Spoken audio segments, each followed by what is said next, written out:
Meus irmãos, a paz do Senhor, mais uma vez de volta aqui no canal, seu irmão Franco Oliveira.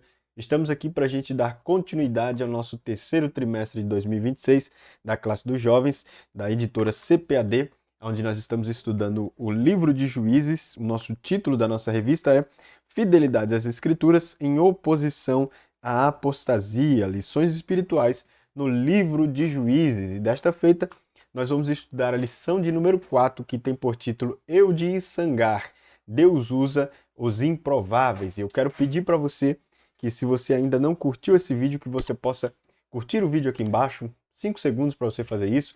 Pega o link desse vídeo, joga lá no grupo de WhatsApp da sua sala da Escola Bíblica Dominical, joga no grupo de líderes de professores, de superintendentes, para que juntos nós possamos aprender e compartilhar da palavra de Deus. Se inscreva no canal, ative o sininho, ore pela minha vida, que Deus com certeza vai continuar nos abençoando através da sua palavra. Vamos lá para a quarta lição da nossa Escola Bíblica Dominical. Lição de número 4, Eude e Sangar. Deus usa os improváveis. O nosso texto principal ele diz assim: Então os filhos de Israel clamaram ao Senhor, e o Senhor lhes levantou um libertador, Eude, filho de Gera, benjamita, homem canhoto. Juízes 3:15. Apenas a parte A do versículo é esse versículo que é o nosso texto principal. O resumo da nossa lição diz assim: Deus realiza seus propósitos por meio daqueles que o mundo considera incapazes. Essa lição está fenomenal. O texto bíblico está em Juízes 3, do 12 ao 21 e do 29 ao 31. Eu indico você ler junto com seus alunos na sua sala de Escola Bíblica Dominical, porque é apenas do versículo 12 ao 31, dá para a gente ler ali em uma leitura devocional. É muito bom para a edificação da classe e para todos nós que estamos aprendendo da palavra de Deus, tá bom? A minha introdução eu coloquei assim: após a morte de Otiniel, Israel voltou a se afastar do Senhor e caiu novamente no ciclo de pecado, opressão e sofrimento. Nesse contexto, Deus levanta dois libertadores improváveis: Eude, marcado por uma característica incomum, e Sangar, que utilizou uma ferramenta simples para vencer grandes inimigos. Suas histórias revelam que Deus não escolhe pessoas pela aparência, força ou capacidade humana, mas segundo seus propósitos. Nessa lição, aprenderemos que o Senhor continua usando os improváveis para realizar grandes obras e que a verdadeira capacitação vem de Deus. Na lição passada, a gente viu que Deus tinha levantado Otiniel, e diferente de Sangar e Eude, Otiniel era um homem que era forte, sábio, que tinha uma desenvoltura tanto para a guerra quanto para o lidar com pessoas muito maior que esses dois personagens que a gente vai estudar hoje. A marca desses dois personagens são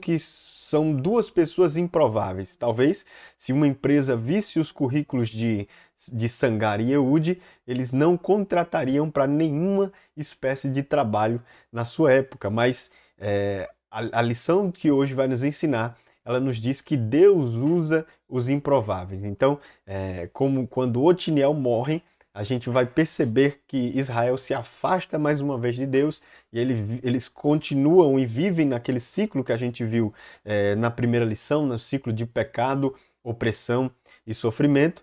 E aí Deus levanta Otiniel morre e eles se afastam novamente dos planos de Deus, e aí eles caem em opressão ali pelo povo da Mesopotâmia mais uma vez, e sendo assim, eles percebem o pecado, percebem a opressão, clamam a Deus e Deus vem mais uma vez em socorro a eles, levantando dois homens que um veio antes do outro, né? Que Eude começa a governar ali por um tempo, lidera, né, como juiz por um tempo. Depois que morre, Israel cai mais uma vez em pecado, sofre mais uma vez a opressão e vive em sofrimento. E aí o povo clama mais uma vez, e aí Deus levanta Sangar. Vai ser esses dois juízes que nós vamos estudar nessa quarta lição, que tem lições excepcionais, irmãos. Eu coloquei aqui na minha introdução: as suas histórias revelam que Deus não escolhe pessoas pela aparência, força ou capacidade humana, mas segundo os seus propósitos. Se Deus tem um propósito a realizar na vida de alguém, ele não chega olhando pela sua aparência, pela sua capacidade física, aonde estudou, se tem competência em falar, em pregar, em cantar, não. Ele simplesmente escolhe de acordo com seus propósitos. E com um propósito bem estabelecido na vida do homem, Deus o capacita, Deus o dá estratégia, Deus dá força de vontade, sabedoria, talentos excepcionais para aquele homem executar aquilo que Deus lhe concedeu e lhe confiou para executar. Nosso primeiro tópico diz Eude, Deus usa os improváveis. O primeiro subtópico diz uma derrota amarga. Depois da morte de Otiniel, Israel voltou a abandonar o Senhor e a praticar aquilo que era mal aos olhos do Senhor. Juízes 3:12. A paz conquistada anteriormente não foi suficiente para produzir uma transformação permanente no coração do povo. Por causa dessa infidelidade, Deus permitiu que Eglon, rei de Moabe, dominasse Israel durante 18 anos. Essa derrota foi mais do que uma perda territorial. Foi a consequência de um povo que deixou de depender de Deus. A cidade das Palmeiras, próxima a Jericó, um lugar que simbolizava a fidelidade e o poder de Deus na conquista da Terra Prometida, agora estava nas mãos dos inimigos.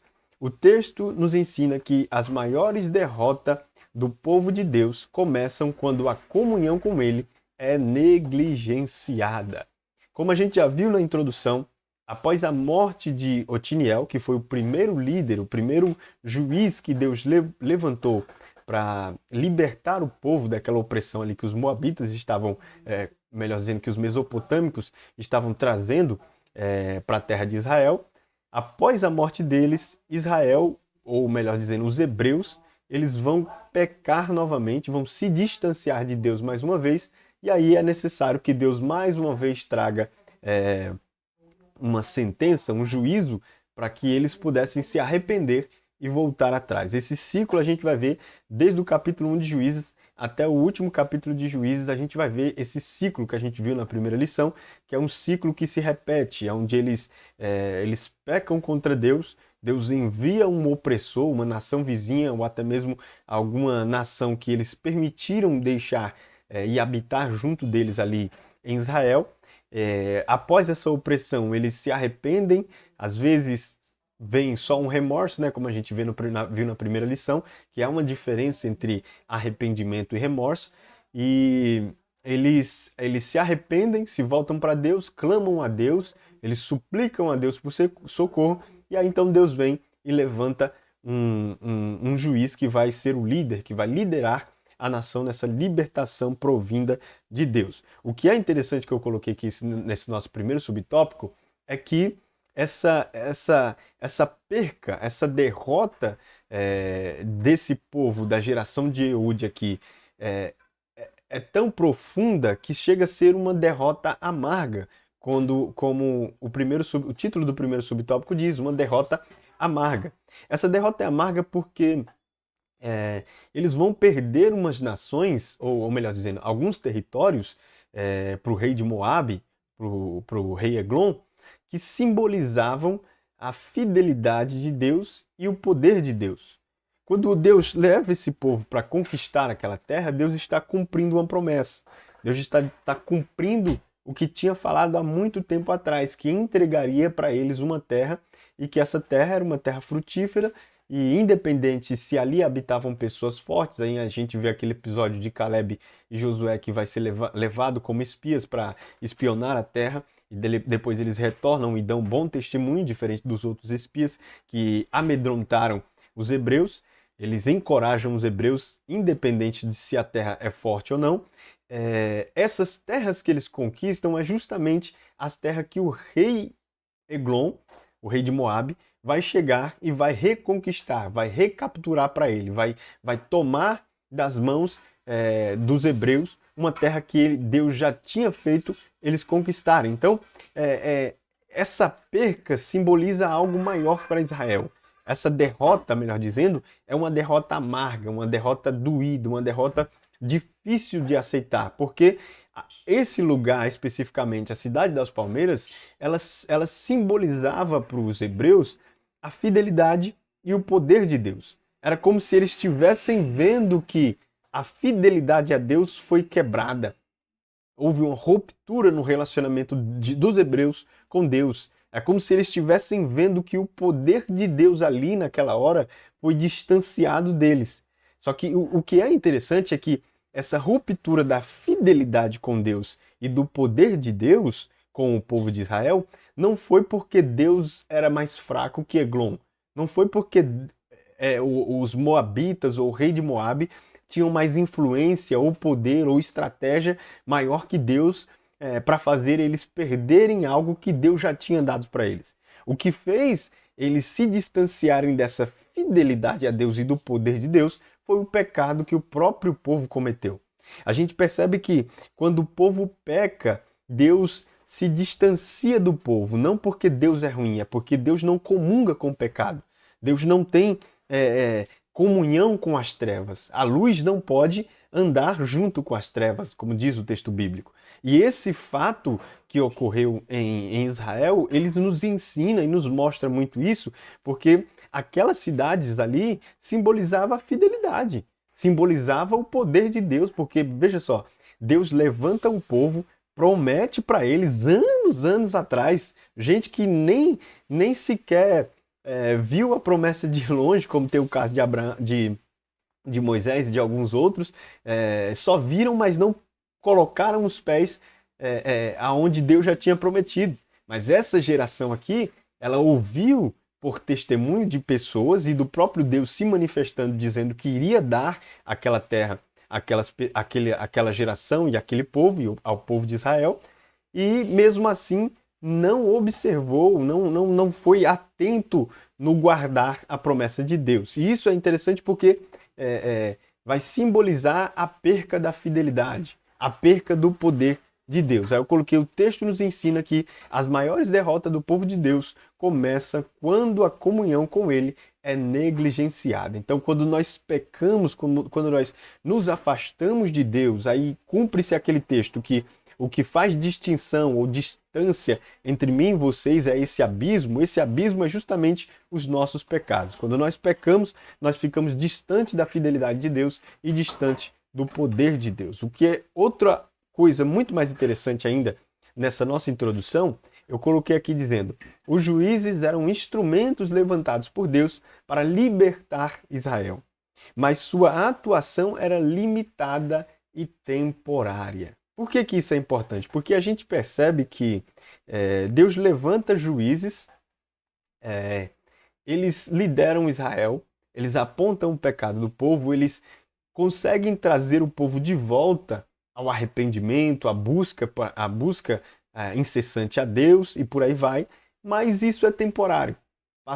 Alguns passam meses, alguns passam anos, alguns passam algumas décadas, mas mais para frente eles se distanciam de Deus novamente, eles pecam, eles voltam atrás. Então a gente percebe que as libertações que vai acontecer no livro de Juízes, com Deus usando esses juízes como instrumento, vai ser uma libertação limitada e temporária.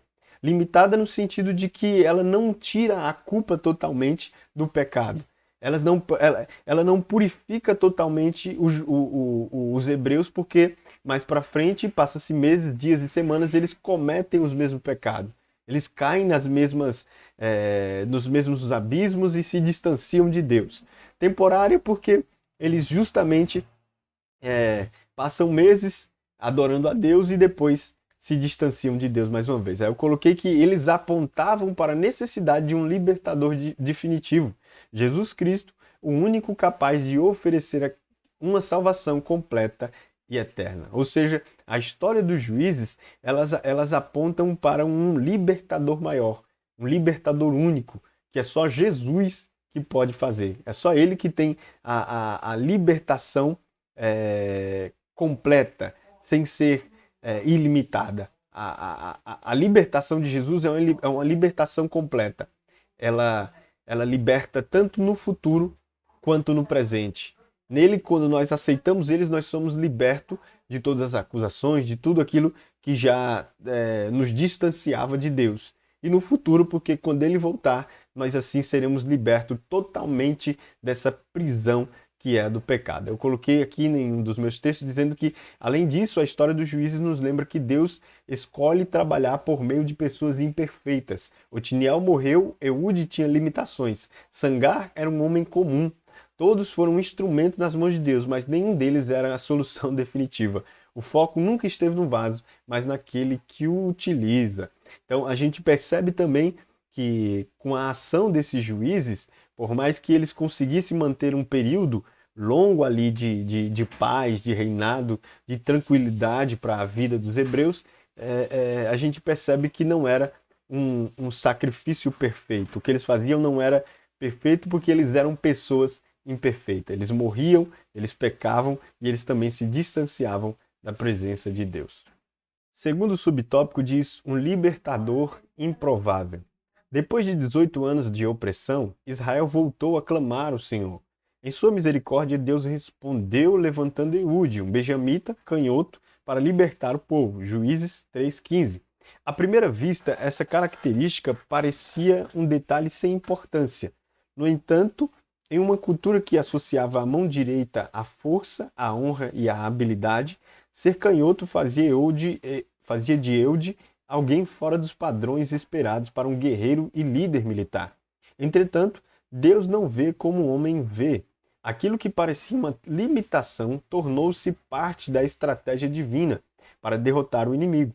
O Senhor transformou uma característica incomum em um instrumento para cumprir seus propósitos. Isso daqui é muito interessante porque depois de 18 anos sofrendo nas mãos dos moabitas, né, do rei de Eglon, o povo decide clamar, o povo decide se voltar para Deus e pedir socorro para Deus. Então, Deus interfere na história, levantando, escolhendo um sucessor, um juiz, sucessor de Otiniel, né, ele foi o primeiro juiz, o segundo juiz é Eude. E o que é interessante da diferença desses dois homens é exatamente essa escolha de Deus, porque Deus vai escolher uma pessoa improvável. A gente viu na história de Otiniel que ele era um homem sábio, um homem inteligente, um homem que a sua feição era uma feição de guerra, era um homem de coragem por ser sobrinho de Caleb, um dos espias que foi até a Terra Prometida, quando Deus Moisés mandou ir lá os espias irem lá ver como é que era a terra. E Caleb é um deles, de que voltou com coragem, dizendo que por mais que tenha povos fortes naquela cidade, nós iríamos conquistar por causa de Deus. Isso demonstra coragem, isso demonstra ousadia e confiança em Deus. E Otiniel, ele é sobrinho desse rapaz, de Caleb. Então, ele tinha nele mesmo essa coragem, essa ousadia que ele herdou da sua família, herdou do seu tio. Diferente de Otiniel, o segundo sucessor de Israel, para ser o juiz de Israel, para libertar o povo depois de 18 anos sofrendo na mão dos moabitas, na mão do rei Eglon, e aí eles resolvem clamar a Deus, eles resolvem buscar a Deus para Deus libertar eles, para Deus dar coragem para eles saírem dessa situação. A pessoa que Deus escolhe é uma pessoa improvável. Porque, primeiro, que o texto bíblico faz questão de salientar que esse Eude, um benjamita, ele era canhoto. Isso aqui é uma informação que, se nós não estudarmos ao profundo, nós iremos só pensar, ele só escrevia com a mão, com a mão esquerda, era só um canhoto, chutava a bola com a perna esquerda. Mas, na visão da sociedade em que eles viviam naquele período, ser canhoto era uma característica estranha, difícil de ser aceitada, porque o que imperava naquele período era a força de um exército militar. As profissões eram profissões braçais que necessitavam homens que trabalhavam com a sua força, com a sua coragem, com a sua habilidade.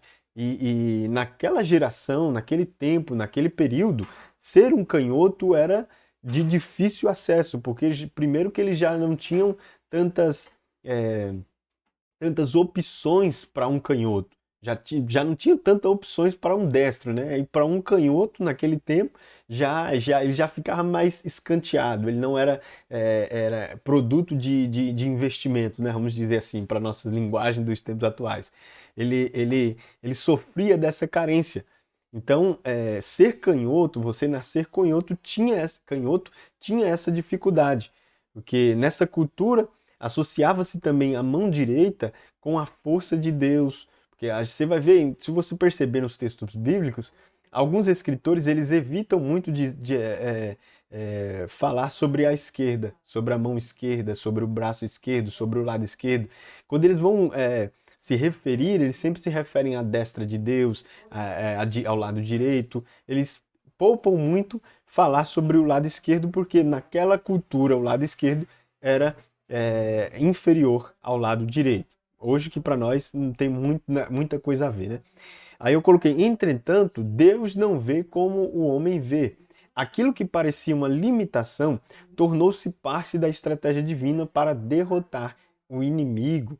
Porque quando Deus levanta Eude para ir até o rei de Eglon e concretizar a vontade de Deus, ele cria uma faca, uma espadinha, né? Eu coloquei até uma imagem dele ali, uma faquinha na mão no fundo ali, e o rei Eglon sentado ali. Esse rei Eglon tá um pouco magro, viu? Porque o texto diz que ele era bem gordo, ao ponto de quando Eude encrava a espada ou a faca ou o que quiser chamar o que for, na barriga dele, a gordura encobre a faca, né? E ele acaba caindo ali e morrendo ali, o rei de Eglon. Esse rei de Eglon que eu coloquei na imagem ali, no IA, ele tá bem magrinho até. Mas, voltando na nossa lição, eu coloquei: a história de Eude revela um princípio que percorre toda a Escritura. Deus não escolhe pessoas com base na aparência, no prestígio ou nas habilidades naturais. Ele chama aqueles que estão disponíveis para a vontade e os capacita para a missão. Isso aqui é interessante porque aos olhos humanos, como eu disse aqui, o segundo juiz, o sucessor de Otiniel, deveria ser alguém forte, alguém que tinha as mesmas características, isso falando aos olhos humanos, as mesmas características que Otiniel. Mas o que a Bíblia nos revela e que o texto sagrado nos revela é que a escolha de Deus não é priorizando aos olhos humanos. Deus escolhe sempre segundo a sua própria vontade. Eu até fiz um vídeo mais cedo e coloquei no meu WhatsApp e coloquei falando a respeito disso, que as escolhas de Deus, elas interrompem as nossas escolhas.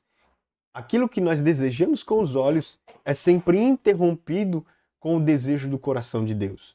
Sempre quando o homem escolhe, ele escolhe com suas vistas, com seus olhos, e a carnalidade humana, a presença do pecado faz com que o homem não escolha bem, com que o homem não escolha correto. A nossa inclinação é sempre pela maldade. A nossa inclinação, o nosso desejo, a nossa escolha é sempre manchada pelo pecado. Então, o homem não sabe escolher como Deus escolhe. Deus muitas das vezes escolheu pessoas que aos olhos humanos não prestavam para lhe seguir. Eu sempre gosto de lembrar de Jesus quando eu lembro desse fato, porque quando nós vamos ver lá nos evangelhos e Jesus vai iniciar o seu ministério, iniciar o seu chamado, Jesus está em Jerusalém e ele está descendo de Jerusalém. É possível que Jesus tenha encontrado escribas, fariseus, doutores da lei, pessoas que eram capacitadas, pessoas que tinham estudo, conhecimento, uma boa oratória, um bom aprendizado para saber como se portar, como transmitir uma mensagem, como escrever um livro, um papiro para propagar o evangelho, mas Jesus descendo de Jerusalém, possivelmente encontrou essas pessoas. Jesus não escolhe essas pessoas. O texto diz que Jesus vai iniciar o seu ministério lá na Galileia.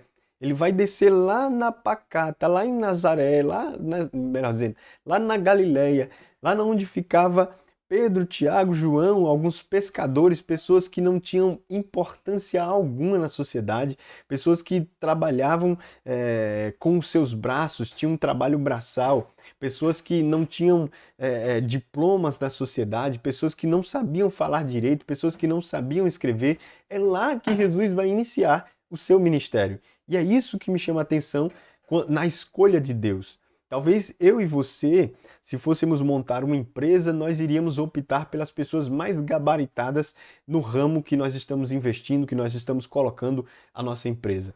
Mas Jesus, ele pensa diferente. Jesus age diferente. Jesus poderia muito bem ter chamado um fariseu para ser o pregador do evangelho, um conhecedor, um perito da lei, mas ele preferiu chamar pescadores e letrados.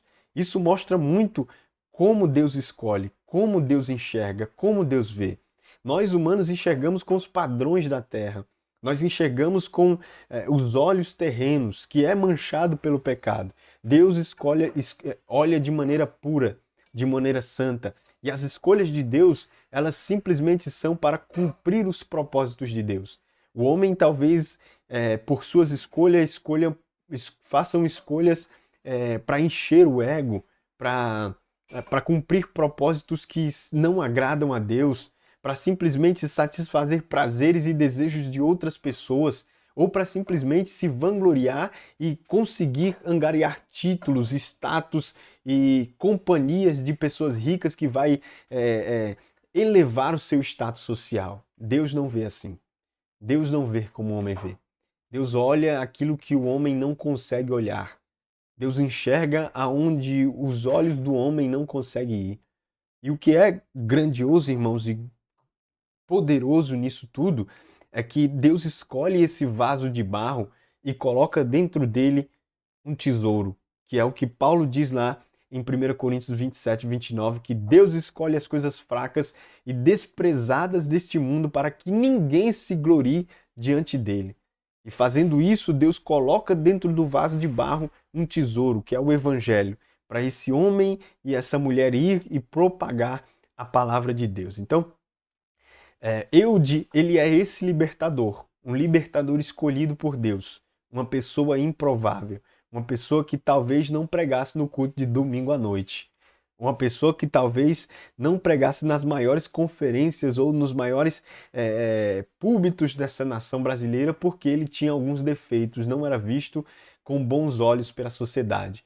Mas Deus escolheu. E se Deus escolheu, Deus vai dar para ele estratégia, Deus vai dar para ele sabedoria, Deus vai dar para ele poder para que ele possa cumprir o plano que Deus tem determinado. Isso é interessante porque o livro de Juízes, ele mostra exatamente isso, as escolhas de Deus. Porque Israel não precisava de um líder. Israel não precisava de um juiz. O propósito primário de Jesus com o livro de Juízes é transmitir para o povo que eles estão se distanciando do projeto original. O projeto original era eles chegarem em Canaã, conquistarem a terra prometida, que Deus já tinha prometido há muito tempo atrás.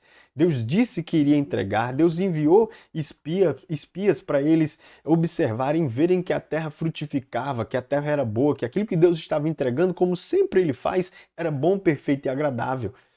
Só que com o tempo e com a ânsia do pecado, o desejo no coração de seguir os seus próprios caminhos, fazer aquilo que bem agradava os seus olhos, distanciaram eles de Deus, afastaram eles de Deus. O plano era Deus colocar eles numa terra onde Deus seria o governador. Eles iriam viver uma espécie de governo teocrático, Deus crático, cracia, governo. Era Deus no governo. Deus iria ser o juiz, Deus iria ser o libertador, Deus iria ser tudo o que eles precisassem, como já tinha dito para Moisés, eu sou o que sou. Esse era o desejo de Deus. Mas o povo resolveu viver uma espécie de anarquia, viver de acordo com o seu jeito, aceitar aquilo que Deus já tinha dito para eles não aceitarem, que era o povo cananeu, a vida imoral que os cananeus viviam ali naquela cidade, que era para eles expulsarem, eles acabaram aceitando e vivendo ali em comunhão com aqueles povos, dando as suas filhas em casamento, pegando as filhas deles em casamento e assim vivendo em jugo desigual e aceitando toda espécie de imoralidade que aquele povo praticava, e assim eles se distanciaram do plano original. Eles se distanciaram da teocracia que Deus tinha para eles. Aí foi necessário Deus enviar nações, Deus permitir que os próprios povos que habitavam ali no meio deles fossem pedra de tropeço para que eles viessem cair na real e perceber que nós pecamos, nós nos distanciamos de Deus, nós saímos do plano original e nós precisamos de Deus. E aí eles clamam, e aí Deus levanta libertadores, Deus levanta juízes, Deus faz toda uma logística, toda uma estratégia para trazer esse povo de volta para Ele. Então você perceba que o desejo de ter um rei, um desejo de viver uma monarquia, o desejo de viver conforme a sua própria vontade, sempre foi do povo.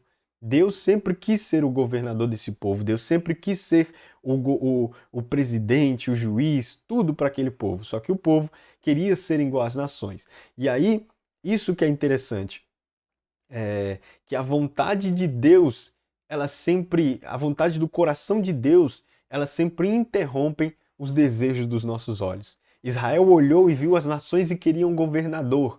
E aí Deus vai lá e no íntimo do seu coração, na sua vontade, ele interrompe esse projeto, dizendo para eles que queria ser o próprio governador deles, que eles que queriam ser regidos pelo próprio Deus, e assim Deus o faz, levantando juízes segundo a sua própria escolha, escolhendo com os seus próprios olhos, porque o homem não sabe escolher, para poder libertar esse povo. Eude foi um desses, que é o segundo libertador de Israel, um libertador improvável, como a gente vê aqui no título do segundo subtópico, alguém que só Deus poderia escolher. O subtópico do nosso primeiro tópico diz uma grande vitória. Após ser levantado por Deus, Eude não agiu de forma impulsiva. Sua vitória foi resultado de coragem, sabedoria e dependência do Senhor. Primeiro, ele aproveitou a missão de entregar o tributo ao rei Eglon para observar cuidadosamente o ambiente e identificar a melhor oportunidade de agir. Depois, preparou uma arma adequada para aquela missão e a ocultou de maneira estratégica. No momento certo, quando ficou sozinho com o rei, executou o plano com precisão. Pois bem, a vitória de Israel sobre os moabitas, sobre o rei Eglon, foi uma vitória muito importante. Foi uma vitória que mostrou para Israel que eles precisavam depender mais de Deus e também agir de maneira sábia. Eles perceberam que eles precisavam ter estratégias para vencer e ser libertos de situações difíceis, porque Eude, ele não vai agir de forma impulsiva, como eu coloquei aqui no texto. A vitória que ele vai trazer para Israel vai ser uma vitória que vai vir de coragem, de sabedoria, de dependência de Deus. Porque antes de chegar lá no rei Eglon, propriamente dito, ele arquitetou toda essa vitória. Ele planejou, ele pensou, porque primeiro ele criou uma faca especial, um punhal, uma espécie de um punhal especial, porque ele não poderia entrar lá com uma espada empunhada. O pessoal iria falar, ele não veio só entregar o tributo, ele veio entregar também foi uma faca no pescoço do nosso rei. Então, ele teve o tempo e a estratégia de pensar em preparar uma espécie de um punhal que ele pudesse colocar ali na coxa direita, onde o texto diz, onde ele pudesse posteriormente tirar com facilidade e encravar no rei e cumprir o plano. Ele teve também a sagacidade de chegar, após entregar um tributo, e já falando sobre o tributo é como se uma espécie de pagamento, espécie não, um pagamento de guerra, né?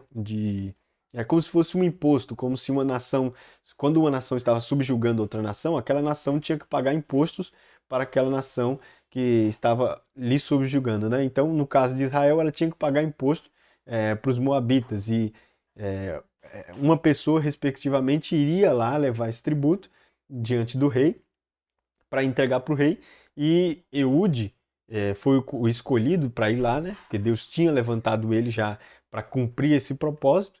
Ele vai lá levar o tributo ao rei Eglon, e ele tem essa sagacidade de perceber, de olhar, de esperar o momento certo para agir, e também teve uma sagacidade maior porque para ele concretizar esse plano, ele tinha que ficar a sós com o rei. Então ele vai olhar para o rei ali diante daquelas pessoas que estão ali servindo ao rei e vai dizer para ele que tem uma mensagem de Deus secreta para ele. Ele manda ele se calar e diz para todo mundo se afastar. Eles entram para a sala do trono, para a sala do rei ali, e ali é um momento oportuno para Ehud. Ele fica sozinho com o rei Eglon e ele vai se aproveitar, como eu coloquei na imagenzinha ali de Iá, ele dando uma facada no peito. Esse rei Eglon aqui continua magro, né? Porque pelo que o texto diz, ele as entranhas, as dobras de gordura dele encobriram a faca, né? O punhal que Ehud tinha preparado, e ali o rei morreu ali com a sua própria gordura pesando sobre essa faca e ele ali não tendo como sobreviver.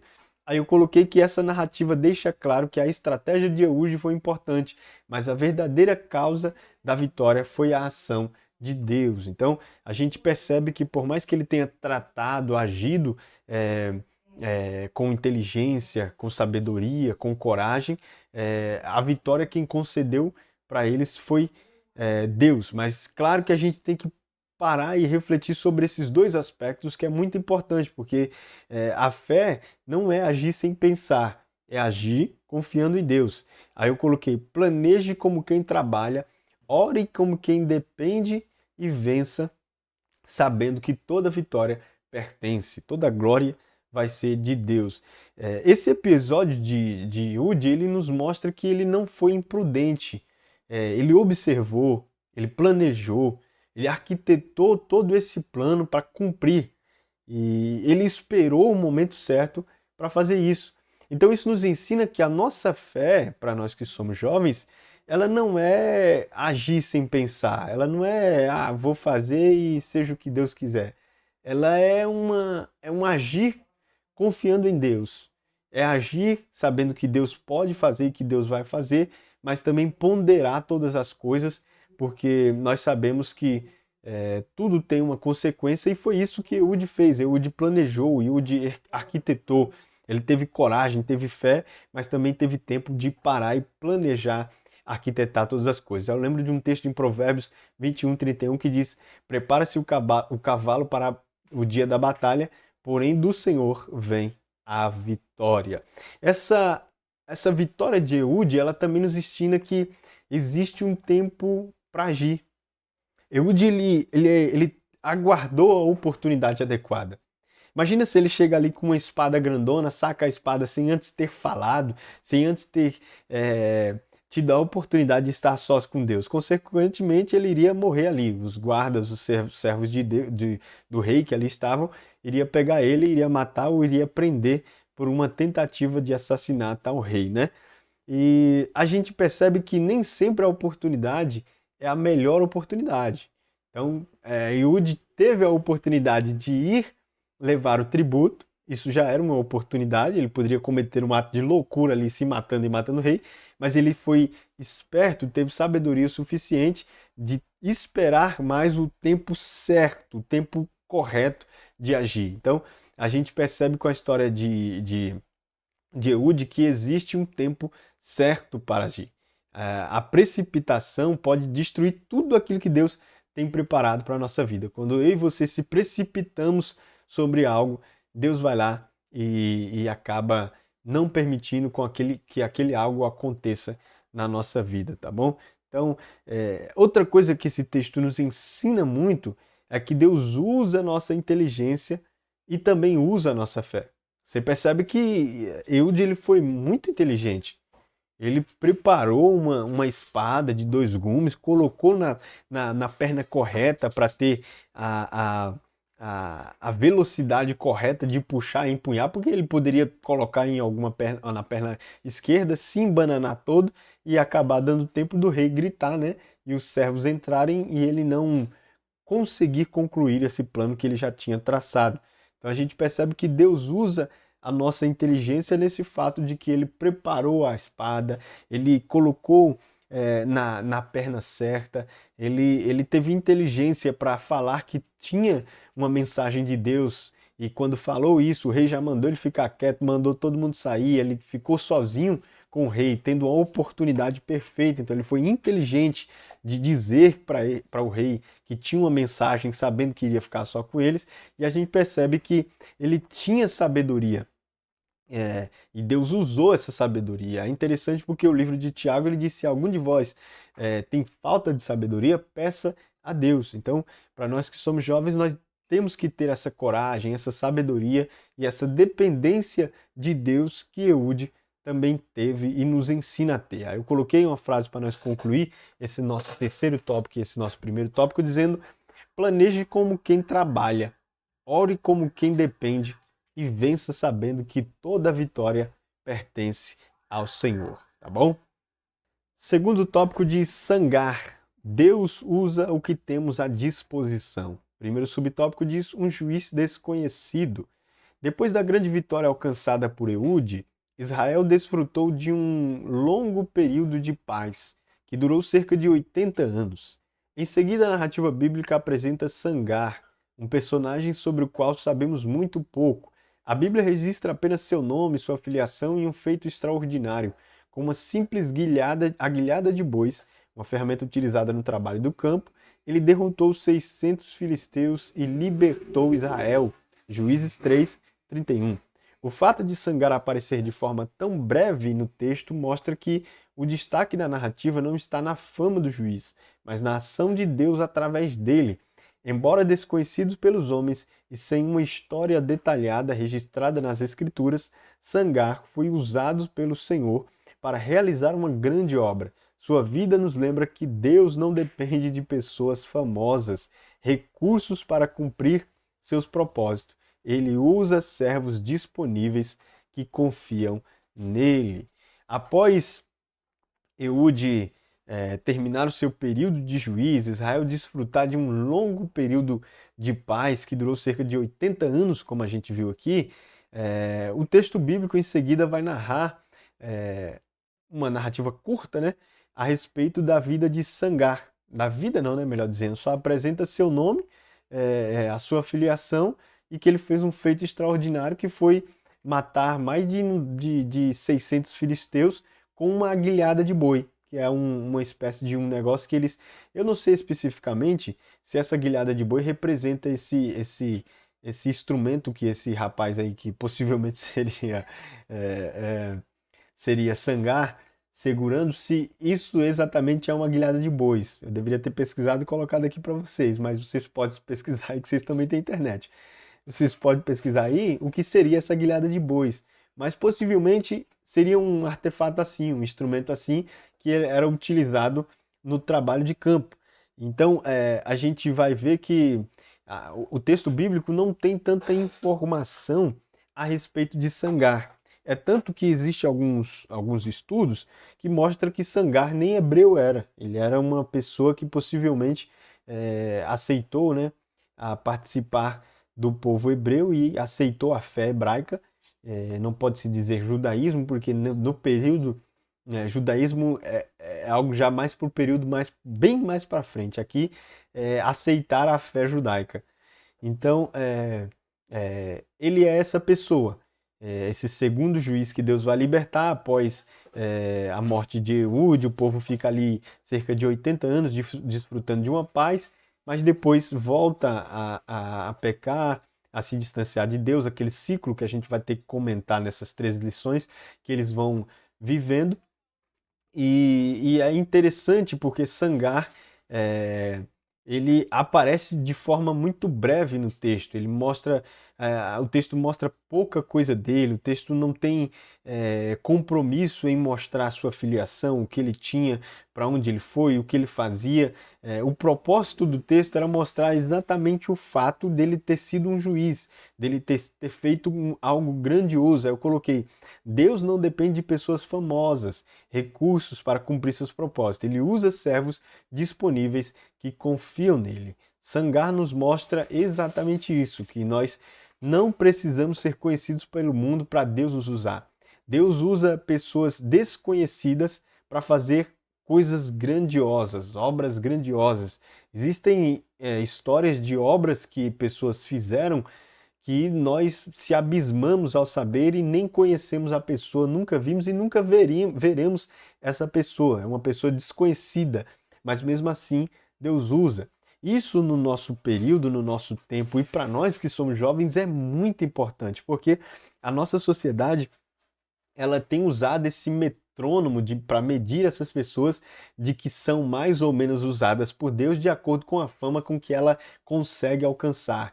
Quantos seguidores ela tem no Instagram, quantas views ela tem no YouTube, e essas coisas estão servindo de metrônomo, de termômetro, melhor dizendo, para dizer que essa pessoa é uma pessoa escolhida por Deus ou não.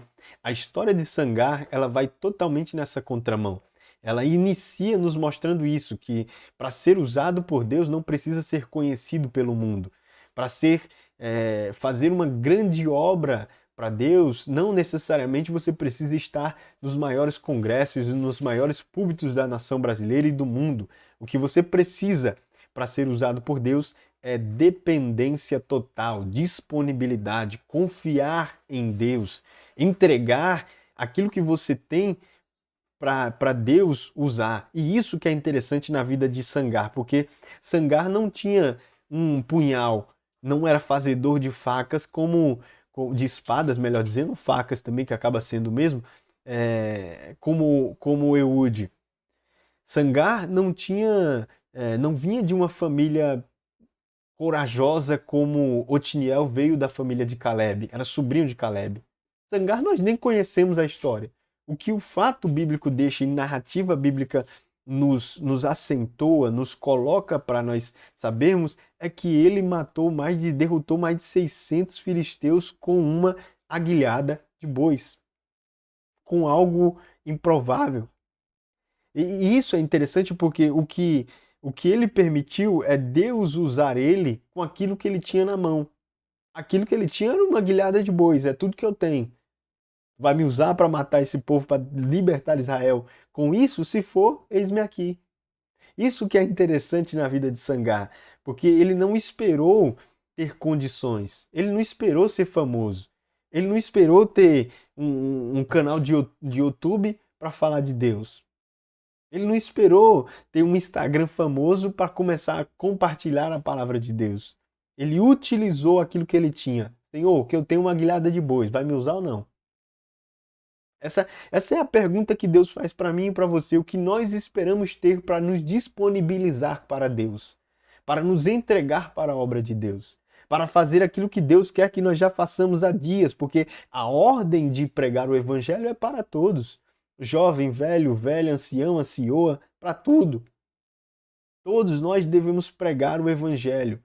E muitos de nós desistimos de pregar o Evangelho porque estamos esperando nos preparar melhor, esperando a nossa faculdade acabar, esperando ter um tempo de trabalho, esperando ter um tempo de descanso maior, esperamos arrumar um emprego que seja de segunda a sexta, para sábado e domingo nós podemos fazer a obra de Deus, esperando que Deus nos troque de horário no serviço para que de noite eu possa ir cultuar. Nós sempre estamos esperando algo para fazer algo. A história de Sangar nos mostra que ele não esperou nada, não esperou ser conhecido, não esperou ter uma espada, uma faca, não esperou nada. Quando Deus chamou, ele disse: Senhor, eu tenho uma guilhada de bois aqui. O que o Senhor quer que eu faça? Estou pronto, preparado e querendo. É interessante, mas a história desse juiz é isso. Ela não narra mais nada. Ela só fala isso, é só um versículo que fala de Sangar. Esse terceiro juiz, eu acho excepcional. Eu coloquei aqui: Deus não procura pessoas famosas para fazer a sua obra. Ela procura pessoas fiéis. No reino de Deus, ser conhecido pelo Senhor vale muito mais do que ser conhecido pelo mundo. Irmãos, tem texto que a gente lê que não precisa falar mais nada. É só a gente refletir nele mesmo e pensar: o que Deus quer falar comigo? O que eu preciso fazer para ser usado por Deus? Então, que essa lição sirva como isso. Que a gente aprenda que Deus conhece aqueles que o mundo desconhece, que Deus valoriza a fidelidade e não a fama, que Deus escreve grandes histórias com pessoas simples, e é isso. O reino de Deus não gira em torno de nome de servos, mas sim do nome de Cristo. A história de Sangar, ela nos ensina isso. Ele foi um juiz desconhecido, mas a grande vitória dele foi exatamente aquilo que João Batista falava lá. O que importa é que eu diminua e que ele cresça. O importante é que Jesus seja pregado. O importante é que Deus nos dê graça e, graças a Deus, eu agradeço a Deus de estar postando essas aulas aqui no YouTube, porque o meu desejo sempre foi produzir conteúdo digital em prol da palavra de Deus, da propagação do Evangelho, porque eu sei que esse é um meio que eu consigo alcançar pessoas através da graça de Deus, através do que Deus tem colocado na minha vida. Então eu sei que isso pode alcançar pessoas. Então, que Deus possa nos abençoar e saber que, independente se esse vídeo aqui vai ter 30, 40, 50, 90, 100 mil, 2 mil, 1 milhão de visualização, o que tiver, eu sei que alguém vai estar sendo alcançado. E é isso que importa no reino de Deus, é usar aquilo que Deus já nos deu para servir o reino. Usar aquilo que Deus colocou nas nossas mãos para colocar a palavra em prática, para transmitir a palavra e pessoas serem alcançadas através da palavra de Deus. Que você possa crescer nessa graça também. Que você possa ter esse entendimento também, que para sermos usados por Deus, nós não precisamos alcançar números gigantescos, mas sim utilizar aquilo que Deus já tem colocado em nossas mãos. Segundo subtópico do nosso segundo tópico diz um nome estrangeiro. Um detalhe que chama a atenção na história de Sangar é o seu nome. Diferentemente da maioria dos personagens de Israel, Sangar não possui origem hebraica. Muitos estudiosos sugerem que ele poderia ser de origem hitita ou rita e posteriormente ter abraçado a fé no Deus de Israel. Embora a Bíblia não confirme essa informação, o fato é que Deus levantou para libertar o seu povo. Essa narrativa revela que Deus não está limitado por nacionalidade, origem, posição social ou qualquer outro rótulo humano. O Senhor é soberano e usa quem deseja para cumprir os seus propósitos, assim como utilizou Ciro, rei da Pérsia, para favorecer Israel, e Raabe, uma mulher gentia, para participar da linhagem do Messias. Também usou Sangar para trazer livramento ao seu povo. O que chama a atenção em Sangar é exatamente esse que eu falei no primeiro tópico aqui já, que possivelmente ele não era um hebreu de sangue puro, né? Ele não era um descendente de Abraão, de Isaac e de Jacó. Ele possivelmente é um estrangeiro por conta do seu nome. Seu nome é um nome estrangeiro, não possui origem hebraica. E a gente colocou aqui dizendo que, embora a Bíblia não confirme essa informação, o fato é que Deus levantou para libertar o seu povo. Por mais que não tenha confirmado isso, que nós não sabemos a sua origem, porque o texto bíblico não diz a origem dele, não diz se ele era hitita, se ele era urrita, se ele era hebreu, o que ele era. Mas se pensa isso pelo fato da origem do nome dele. Então, tradicionalmente se diz que Sangar não era um hebreu puramente dizendo. Então, essa lição nos mostra, nos revela, essa narrativa nos revela que Deus não está limitado à nacionalidade, à etnologia, à origem, posição social ou qualquer outro tipo de coisa. Se Deus tem um propósito na vida de uma pessoa para cumprir, ele vai cumprir porque ele é soberano. Ele fez isso com o rei da Síria lá, levantando ele, chamando ele de meu servo, de meu filho. Fez isso com Raabe, que foi a mulher gentia lá que acabou participando da linhagem do Messias. E também usou Sangar, que é esse que nós estamos estudando aqui, que possivelmente não é um hebreu, mas Deus o utilizou para cumprir os seus propósitos. Aí eu coloquei dizendo, a graça de Deus sempre rompe barreiras. Desde o Antigo Testamento, o plano divino já apontava para uma salvação que alcançava todas as nações. Em Cristo, essa promessa se cumpre plenamente. Judeus e gentios são reunidos em um só povo pela fé. A história de Sangar nos lembra que Deus não trabalha segundo critérios humanos, mas segundo a sua vontade soberana. Deus não escolhe pessoas pelo sobrenome, pela nacionalidade ou pelo passado. Ele transforma vidas pela graça e usa aqueles que se colocam em suas mãos. Ou seja, Deus não faz acepção de pessoas. A sociedade, irmãos, costumamente ela divide as pessoas por origem, classe social, cor da pele, nacionalidade, condição financeira. Deus, porém, ele não faz isso, ele não estabelece algum tipo de distinção. Deus, para Deus, todos os povos é um único povo, o seu filho. Todos nós em Cristo Jesus e a partir deles, nós somos acolhidos na família, nós somos co-herdeiros, como diz um texto bíblico, em Cristo Jesus, nós somos esse co-herdeiro, participantes desta graça. Então, para Deus, ele não se importa se é um estrangeiro, se é um nativo, se é rico, se é pobre, se é isso, se é aquilo. Isso são coisas que a limitação humana, por conta do pecado, vai fazer essas distinções. Mas Deus não faz distinções, Deus não faz acepção de pessoas. Ele, como diz um texto em Atos, ele diz: reconheço por verdade, Deus não faz acepção de pessoas. Atos 10, 34, 35. Aí eu coloquei em um texto meu dizendo que no reino de Deus o que importa não é, de onde alguém veio, mas se pertence para Cristo. Na igreja, no convívio social que nós vivemos lá, existem pessoas de diferentes classes social, existem pessoas com diferentes contemplações diplomáticas, existem pessoas de diversas áreas, existe médico, existe advogado, existe qualquer tipo de pessoa, mas quando nós estamos falando no sentido de pertencentes a um único corpo, nós somos irmãos, nós somos servos um dos outros e essas distinções de classe não devem servir como um pretexto ou como um empecilho para determinadas pessoas alcançarem algum ministério, algum cargo dentro da igreja, que é o que nós vemos muito nesses tempos atrás, de que pessoas são colocadas em determinados lugares pelo seu sobrenome, pela sua nacionalidade, pelo seu passado, pelo seu histórico, por muitas coisas, né? Então, essa lição nos ensina exatamente isso. A gente nunca desprezar alguém pela sua aparência, pelo seu passado, por sua origem, porque Deus pode levantar exatamente essa pessoa para realizar essas grandes obras, e assim foi na vida de Sangar.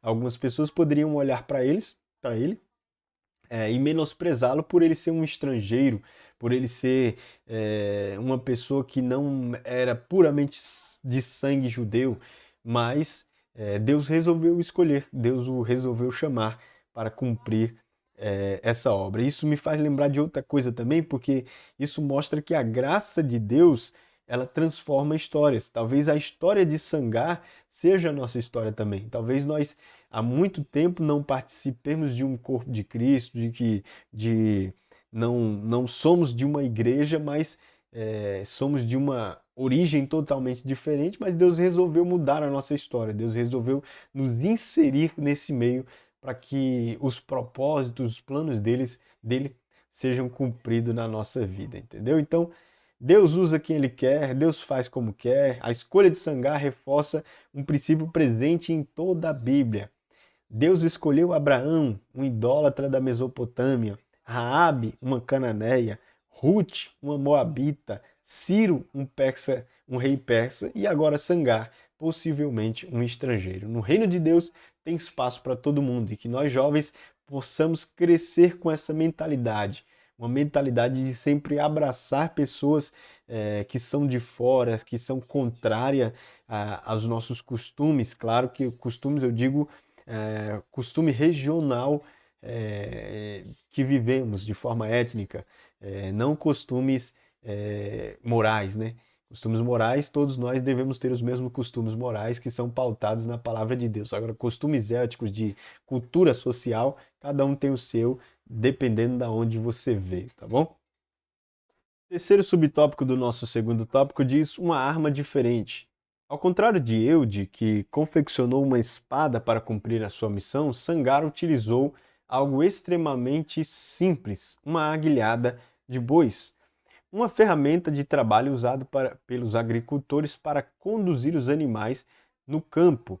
Aos olhos humanos, aquele instrumento não era apropriado para uma batalha. No entanto, nas mãos de Deus, tornou-se suficiente para derrotar 600 filisteus e libertar Israel. A história de Sangar ensina que Deus não depende de recursos extraordinários para realizar grandes feitos. O Senhor costuma usar aquilo que já está à disposição de seus servos. O poder nunca esteve na ferramenta, mas em Deus, que a utiliza. Enquanto muitas pessoas esperam pelas condições ideais para servir, Sangar nos mostra que a obediência começa com aquilo que temos em mãos. Essa verdade percorre toda a Bíblia. Moisés tinha apenas um cajado, Davi enfrentou Golias com uma funda e 5 pedras, o menino possuía 5 pães e 2 peixes. Em todos esses casos, Deus usou recursos simples para manifestar seu grande poder. Pois bem, ao contrário de Eude, que foi o segundo juiz que libertou Israel, o terceiro juiz, Sangar, ele não possuía arma nenhuma, ele não possuía alguma. Quando a Bíblia fala em arma, também está falando de talento. Ele não possuía talento algum para dominar uma espada, um talento algum para ter algum artefato de guerra que pudesse auxiliar ele numa batalha. A única coisa que ele tinha era uma guilhada de bois. Guilhada de bois, mais uma vez eu digo, essa imagem de IA, não sei se guilhada de bois nesse tempo era exatamente isso aí, mas foi o que a IA me deu. E ele possuía só essa guilhada de bois, ele possuía só essa ferramenta para ir na luta contra os filisteus e usou bem, derrotou cerca de 600 filisteus com essa guilhada de boi. Isso aí nos mostra que nas mãos de Deus, qualquer coisa que nós colocamos nas mãos dele, seja pequeno ou seja grande, vai ser suficiente para concluir aquilo que Deus quer que nós façamos, tá? Eu coloquei, Deus não procura as melhores ferramentas, Ele procura mãos dispostas. Quando o pouco que temos é colocado nas mãos de Deus, torna-se suficiente para cumprir grandes propósitos. Deus usa aquilo que colocamos em suas mãos. Irmãos, independente do tamanho daquilo que nós temos, quando nós colocamos nas mãos de Deus, se torna grande, porque Deus tem esse poder. Deus tem essa graça de transformar aquilo que é pequeno em grande, aquilo que é grande em pequeno. Deus tem esse jeito de fazer, né? Deus tem essa maneira de agir. Isso nos mostra que o poder nunca vai estar na ferramenta, mas sim em Deus. É Ele quem utiliza. Aos nossos olhos, de fato, irmãos, aquilo que nós temos é pequeno mesmo. Aquilo que nós temos, se comparado a outras coisas e às outras pessoas, e o que as outras pessoas têm, realmente é pequeno. Só que o negócio se torna outro negócio, ou uma coisa é uma coisa, outra coisa se torna outra coisa, quando nós colocamos na mão daquele que tudo pode acontecer. Quando nós colocamos o nosso talento nas mãos de Deus, aí a história muda. O conto é outro. A veracidade da história é outra. Quando nós entregamos na mão de Deus, tudo pode acontecer, porque Ele é o Deus das coisas impossíveis. E a história de Sangar nos mostra isso. Ele é alguém que não tem uma arma, porque esse instrumento que ele está carregando é um instrumento que era utilizado por agricultor, irmãos. Um agricultor usava aquilo para trabalhar, não para ir numa guerra. Ele não usava aquilo para matar boi. Ele não usava aquilo para disputar território.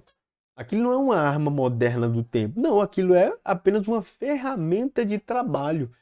Era utilizado por agricultores para conduzir animais. Possivelmente, se for esse negócio aí, eu imagino que é algo como se fosse um cajado que a pessoa puxa a ovelha, sabe? Eu imagino que seja isso. Mas foi com isso que ele conseguiu matar, ou derrotar, melhor dizendo, 600 filisteus ou mais e libertar Israel. Isso nos mostra que, por mais que pequeno que a nossa ferramenta seja, se nós colocarmos nas mãos de Deus, Deus faz coisas grandes. Deus produz coisas maravilhosas. Aí eu coloquei alguns exemplos da Bíblia aqui, dizendo que Moisés, ele tinha apenas um cajado. Aí Deus fala com ele lá, estende esse cajado para você ver. Quando ele colocava o cajado no meio da água, o mar se abria, fazia sinais maravilhosos através do cajado. Então, a gente viu que Davi enfrentou aquele Golias com apenas uma funda e 5 pedras. O menino nos evangelhos, ele possuía 5 pães e 2 peixinhos. Tem um texto em Zacarias, agora se não me falha a memória, que diz para nós nunca desprezarmos as coisas pequenas, né? Os inícios pequenos. Irmão, tudo que a gente faz de início é pequeno. Quando a gente vai começar um projeto, se a gente não tiver se preparado antes, e até no momento de se preparar, vai começar pequeno, só vai concretizar quando tem quando já está abastecido para começar, mas todo o processo se inicia pequeno. Toda atividade que a gente vai fazer, a gente vai começar só com um pensamento. Isso já é algo pequeno. Mas todas essas coisas na mão de Deus se tornam grandes. Todas essas coisas voltadas para Deus se tornam grandiosas. E muitas das vezes a gente pensa que só podemos servir quando tivermos mais recurso, mais conhecimento ou melhores oportunidades. A história de Sangar nos mostra totalmente o contrário. Deus começa a agir com aquilo que já possuímos, com aquilo que já temos em mão. Então, a pergunta para nós hoje é: o que nós temos para oferecer para Deus? O que nós temos em mãos para Deus utilizar? É meu celular? É meu computador? As minhas mãos? É um texto, um livro? É um panfleto? O que nós temos em mãos? O que nós temos para Deus utilizar? É interessante que em Êxodo 4:2 Deus pergunta para Moisés: o que é isso aí na tua mão? É uma vara? Deixa ela aí que eu vou usar. E Deus pergunta hoje para mim e para você: o que é isso aí em suas mãos? O que você tem para eu utilizar? Deus não pediu algo novo para Moisés quando está falando com Moisés. Ele usou o que Moisés já carregava. Deus não pediu algo novo para Sangar. Deus usou o que Sangar carregava. Talvez o que Deus queira usar na minha e na sua vida é a voz, o celular, o talento, a profissão, o tempo, a casa, as redes sociais, o compartilhamento dessa mensagem com os seus jovens no Instagram. Aquilo que Deus quer usar é aquilo que nós já temos. Deus quer nos usar. E se nós temos a nós e a Deus, Deus faz coisas grandiosas, tá? A pergunta não é o que me falta, mas é o que já está nas minhas mãos que possa colocar a serviço de Deus. Aí eu coloquei aqui no texto que isso mostra é, que o poder não está na ferramenta. O poder não está nos recursos. O poder está exatamente nas mãos de quem está. Porque aí eu coloquei, o poder nunca esteve na ferramenta, mas em Deus que a utiliza. Porque quando nós estamos com a ferramenta nas mãos, quem está utilizando essas ferramentas somos nós. Mas quando nós colocamos as ferramentas nas mãos de Deus, quem está utilizando é Deus. Quem está fazendo acontecer é Deus. Então, o poder não está na ferramenta. O poder está em Deus. A aguilhada de Sangar não possuía poder algum. Não era uma aguilhada mística. Ele não possuía poder algum. Ela era apenas uma ferramenta. Quem concedeu a vitória foi Deus. Quem deu a vitória através de Sangar foi Deus. Paulo ensina esse mesmo princípio quando ele diz assim, ó, temos o tesouro em vaso de barro, para que a excelência do poder seja de Deus e não de nós. O vaso de barro somos nós, mas temos um tesouro aqui dentro. Que tesouro é esse? É o Evangelho. E quando esse vaso de barro coloca esse tesouro para fora, que é o tesouro que é poderoso e não é o instrumento que é poderoso, porque o Evangelho é poderoso, o Evangelho é poder. Você lembra o que Paulo diz em Romanos 1,16? Que o Evangelho é poder de Deus? Então, esse Evangelho é o tesouro que tem dentro de nós. Deus gosta de usar instrumentos simples para que a evidência, que a glória pertence somente a Deus. E é exatamente isso que acontece na vida de Sangar. Deus usou um instrumento simples na mão de um homem simples, desconhecido, para que a glória não fosse de Sangar, mas sim de Deus. Isso é, é importante porque nos mostra que nós não podemos esperar ter condições perfeitas para começar. Isso nos ensina que Sangar não precisou esperar ter uma arma mais aperfeiçoada que, que essa aguilhada de bois. Ele fez com a aguilhada de boi mesmo. Muitas pessoas elas vivem adiando o chamado, adiando as coisas. Deixa eu terminar meu curso de teologia primeiro, deixa Deus me consagrar primeiro, deixa Deus usar o pastor primeiro para falar para mim que eu vou ser consagrado a pastor e depois eu começo a servir. Não.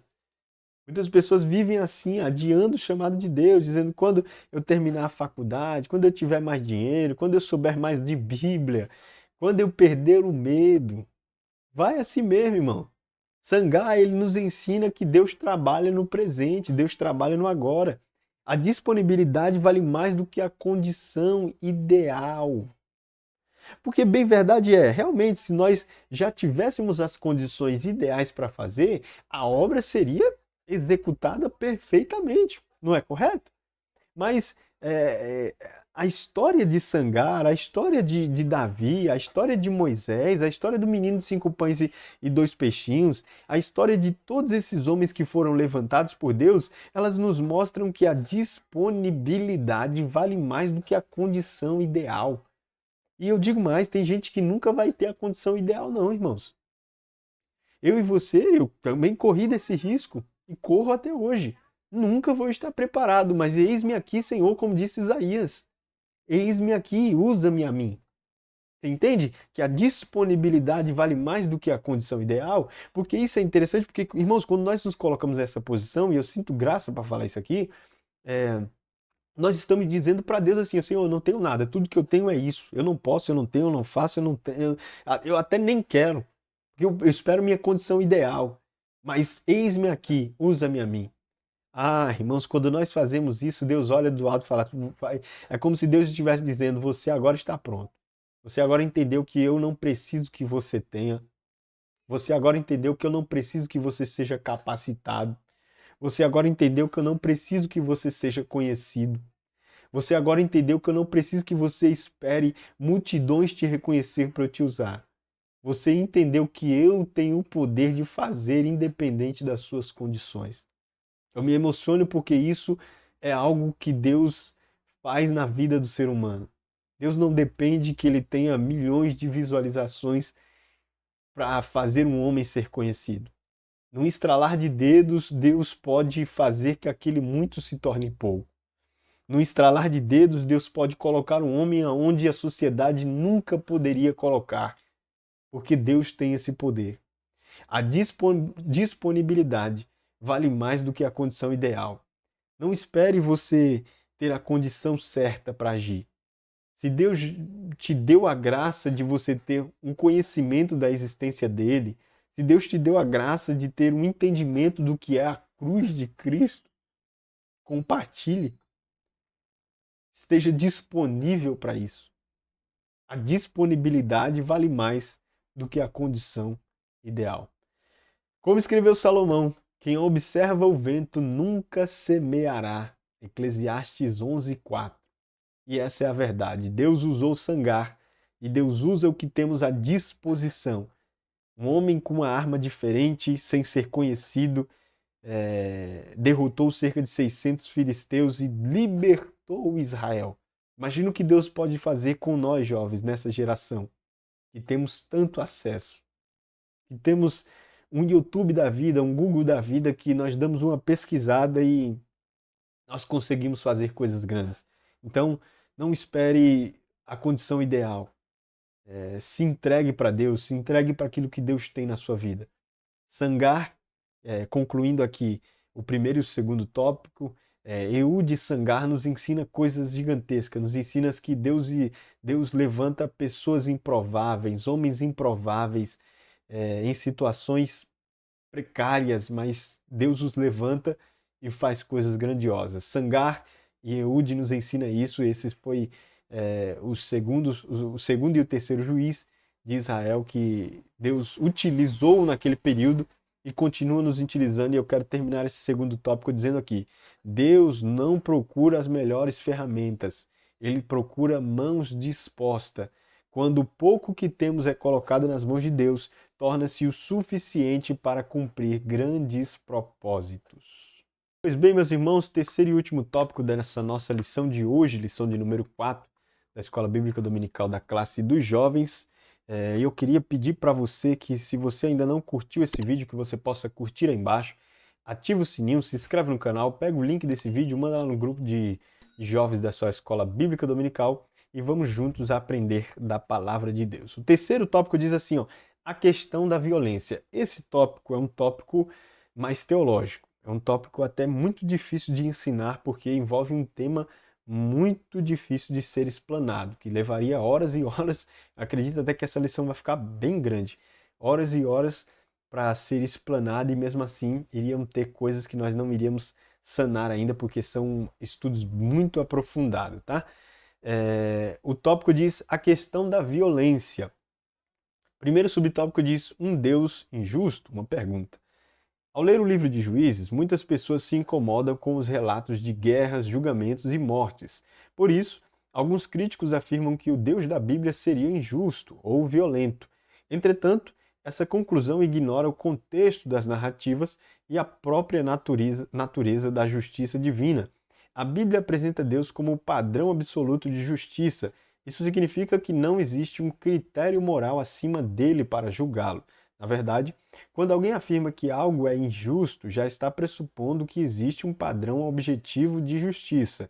A cosmovisão cristã afirma que esse padrão tem sua origem no próprio Deus. Além disso, os acontecimentos registrados em Juízes não são atos arbitrários de violência, mas manifestações de juízo divino sobre povos que, durante séculos, persistiram na idolatria, na perversidade e na oposição aos propósitos de Deus.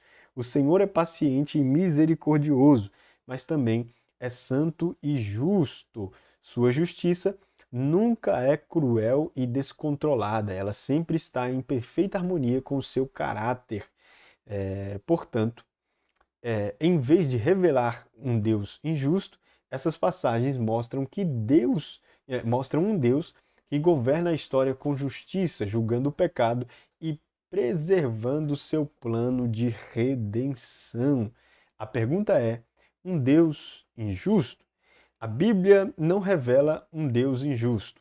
Muito pelo contrário, Deus é um Deus justo, um Deus santo, um Deus que faz as coisas corretamente.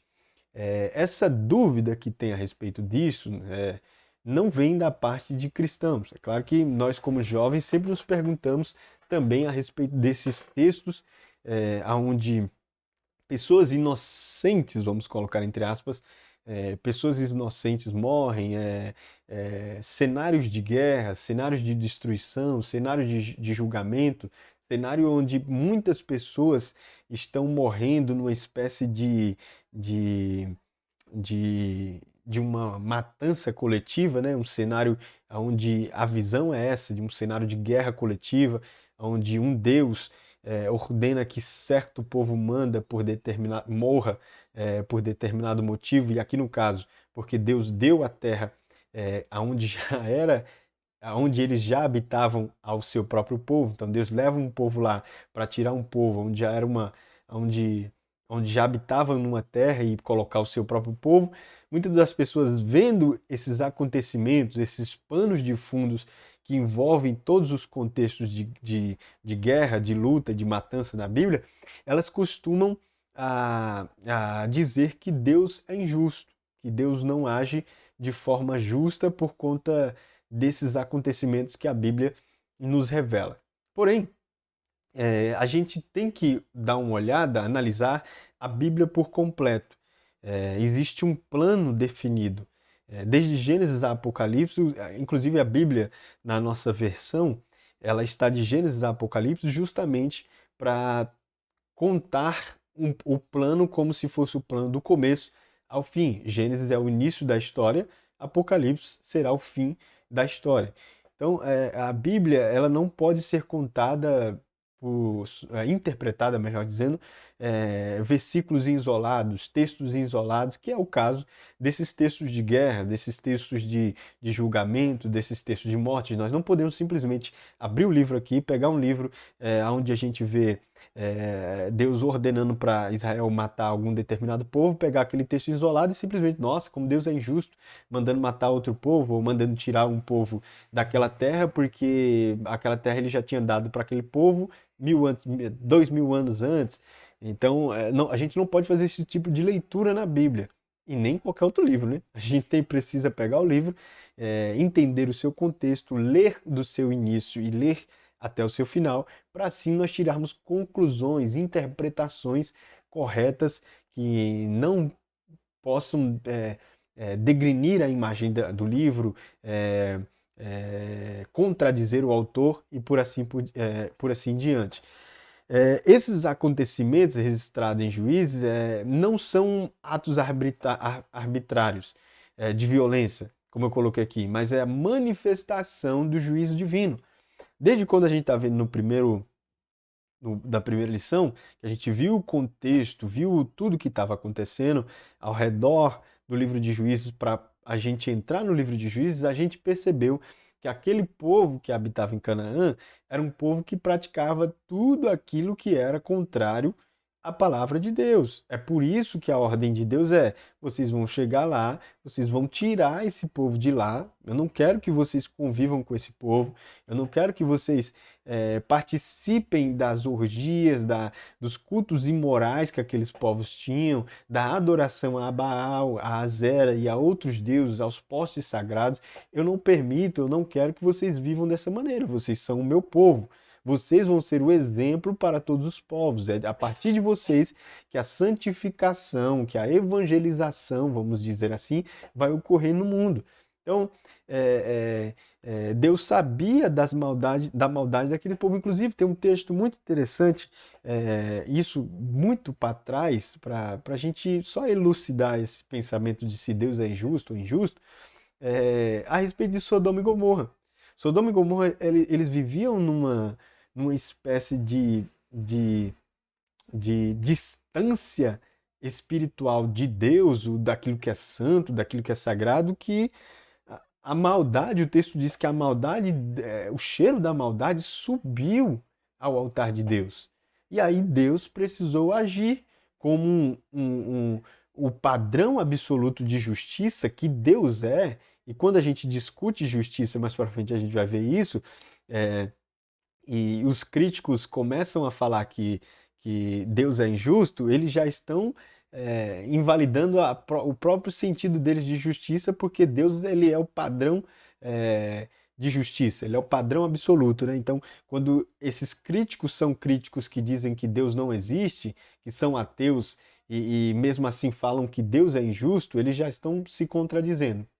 Porque eles já estão praticamente falando que existe um ser legislador maior que vai nutrir tudo aquilo que é justo e que é injusto. Então, mas esse não era o foco que eu ia falar aqui. Mas o foco é exatamente esse. A maldade de Sodoma e Gomorra subiu tanto aos céus que Deus precisou descer com julgamento sobre essa terra. É por isso que eu coloquei, além disso, os acontecimentos registrados em Juízes não são atos arbitrários de violência. Não foi porque o povo gostava de matar. Não foi porque eles ouviram uma mensagem, vamos sair em matança e dominar todo o território dessas pessoas arbitrariamente, sem saber se essas pessoas eram ruins, sem saber o que elas tinham feito, se elas não eram justas, se elas eram santas ou se não eram. Não foi. Isso foi manifestação do juízo divino sobre povos que durante séculos, observe isso, persistiam na idolatria, na perversidade e na oposição aos propósitos de Deus. A mesma coisa de Sodoma e Gomorra há muito tempo atrás, que é um dos textos que as pessoas falam que é o genocídio, que Deus permitiu o genocídio e coisa do tipo, destruiu uma cidade, né? um território, porque e eles começam a dizer que Deus é genocida e por aí vai.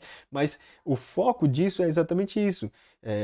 Essas violências que a Bíblia apresenta, esses cenários de guerra, esses cenários de morte, esses cenários de escuridão e trevas que a Bíblia representa assim às vezes e apresenta para o povo às vezes, não é decisões arbitrárias, não é porque o povo gostava de matar, não é que o povo de Israel era violento, muito pelo contrário. O povo hebreu de Israel, quando nasceu, não sabia pegar em arma, era escravizado no Egito.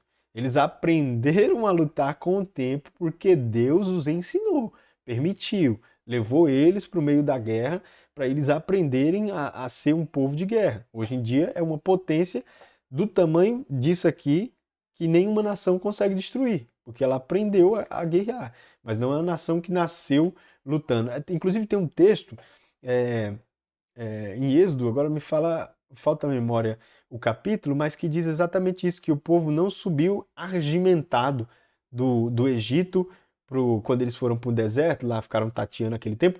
O texto diz que eles não subiram argimentado. Esse argimentado é exatamente isso. Eles não saíram armados, preparados para a guerra, porque eles não eram um povo de guerra. Eles foram aprender a guerrear com Deus, levando eles para a guerra. Então, acusar Israel de ser um povo que gosta de guerra e que gosta de matar é loucura. Esses textos a gente precisa interpretar, como eu disse, do começo ao fim. Quando a gente vai ver textos de Deus permitindo Israel ou outra nação, não é só Israel. Israel muitas das vezes até padeceu isso. Deus até permitiu outras nações virem e subjugar esse povo. Deus não é um Deus que faz acepção de pessoas, não é porque é hebreu que não vai também padecer aquilo que Deus deseja que... Isso mostra até mesmo o tanto que Deus é justo. Independente se é o seu povo ou não, vai padecer, porque Deus é justo. Se fizer o errado, vai padecer. E é exatamente isso. Essas manifestações são o juízo divino sobre esses povos que durante séculos persistiram na idolatria, na perversidade e na oposição aos propósitos de Deus, né? Então Deus ele vem com a justiça, com o juízo divino, e muitas das vezes é triste porque nações vão ser destruídas, reinos vão ser destruídas, pessoas vão morrer com isso tudo, mas isso aqui não é oba-oba, Deus é Deus e Ele é justo, faz como quer. O Senhor é paciente e misericordioso, mas também é santo e justo. Isso me faz lembrar o paciente misericordioso de Jonas, quando Deus fala lá para Jonas, ó, vai lá em Nínive lá e diz para eles que eu vou destruir tudo, não aguento mais o que eles fazem aí, estou parafraseando na minha frase, tá? Vou destruir, minha palavra é de julgamento para esse povo, o juízo divino vai cair sobre esse povo, e, e é isso. A gente vê que Jonas não vai, ele fica com medo, mas por que ele não vai? Ele lá no final ele fala, eu sabia que tu ia perdoar esse povo, eu sabia que se eles se arrependessem, o Senhor não ia trazer o que disse que ia trazer para eles, o juízo, que ia destruir essa nação. Mas aí a gente vê, o Senhor é paciente e misericordioso, mas também é santo e é justo. Então Deus não é injusto. Se a pessoa se arrepende, ele concede o perdão. Mas se não se arrepende, continua na idolatria, continua no pecado, na perversidade, na oposição aos propósitos de Deus, o juízo divino vai cair sobre essa nação, vai cair sobre essa pessoa. E é isso que os textos do Antigo Testamento nos mostram. Não é um Deus do Antigo Testamento, como muitos críticos da Bíblia, eles costumam dizer, que o Deus do Antigo Testamento é diferente do Deus do Novo Testamento. Não é. O Deus é o mesmo. O Deus de Abraão, de Isaac e Jacó é o mesmo de Jesus, Paulo, Timóteo, de todos os personagens do Novo Testamento. A diferença são os propósitos, são as formas de agir, o tempo que Deus agia, as condições que existiam para Deus agir. E para nós concluir, eu coloquei assim, porque isso aqui vai ficar muito extenso. Como eu disse, é muita coisa para explicar sobre esse assunto. Esse é um assunto muito teológico, que tem muito texto para você ler sobre, mas o básico eu coloquei aqui para nós entendermos. Aí eu disse, portanto, em vez de revelar um Deus injusto, essas passagens mostram um Deus que governa a história com justiça, julgando o pecado e preservando seu plano de redenção, que é o que a gente vai ver no final. Então você percebe que esses textos de guerra, de morte, de violência que a gente vê no Antigo Testamento, a gente não vê tanto no Novo Testamento, vê muito no Antigo Testamento, a gente vê que, em vez de revelar um Deus injusto, que é o que as pessoas verem, elas mostram que Deus ele continua governando a história. Ele, ele não governou só para Israel também, tá, irmão? Ele não governou só para Hebreu, porque a gente pode pegar e falar, algum crítico pode chegar e falar assim, mas Deus pegou Israel e queria que todos os outros povos morressem para que Israel somente sobrevivesse. Não, Deus muitas das vezes, como eu disse aqui, pegou outra nação e fez o seu próprio povo sofrer por conta da sua própria justiça. Deus é justo. Aí eu coloquei assim também. A cruz é a resposta definitiva à pergunta: Deus é injusto? Isso aqui é profundo. Nela vemos que Deus não ignora o pecado, mas também não abandona o pecador. Sua justiça condena o mal, seu amor oferece a salvação em Cristo. Em Cristo Jesus nós vemos essa resposta. Deus é injusto? Só olhar para a cruz. Se Deus fosse injusto, irmãos, Jesus nem descia. E olha como ele é tão grande que ele ama tanto nós, que somos o pecador, que ele enviou o seu próprio filho. Nela vemos que Deus não ignora o pecado. O pecado precisava de uma sentença. E a sentença foi aplicada em quem? Em Jesus, no seu próprio filho. Ele tomou sobre si essa sentença. Ele levou sobre ele, sobre o madeiro, toda essa sentença. Então, Deus é tão justo que ele fez esse plano. Meu filho vai lá morrer por vocês aí. É complicado. Mas também não abandona o pecador. Sua justiça condena o mal. Seu amor oferece salvação em Cristo. Então, leia esse texto aqui. Eu acredito que de forma básica ele está explicando a respeito desse conceito aí de justiça divina, que é algo muito complexo de entender. E a pergunta foi respondida. Deus não é injusto. Deus é justo, ele é o padrão absoluto de justiça e provém dele toda a justiça, tá bom? A cruz responde essa acusação de injustiça que a gente acabou de ver aqui.